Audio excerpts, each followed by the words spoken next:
યાર કેટલો તને સમજાવ્યો હતો છતાં તું મારી વાત જ ન માન્યો. તને લાગતું હતું કે બધા તારી સાથે છે એટલે તને કંઈ થવા નહીં દે. અરે મેં તો તે દિવસે જ તને કહ્યું હતું કે મોટા મોટા જીગરવાળા પણ આમાં ડરી ગયા હશે, પણ તો યાર મારી વાત જ ક્યાં માનવાનો હતો. અરે આ ધવલ આટલી ગુસ્સામાં કોનાથી વાત કરતા હશે? એવું તે શું થયું હશે? તે દિવસે મારી વાત ન માન્યો, હવે હું શું કરી શકું? હવે જે થયું એ તારા નસીબ, હવે ભોગવે છૂટકો ભાઈ. ધવલ શું થયું?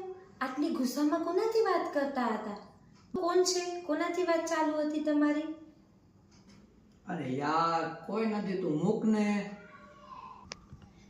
ના, મને બતાવો કોનાથી વાત કરતા હતા? કોણ હતું ફોનમાં? મને બતાવો તો જરા.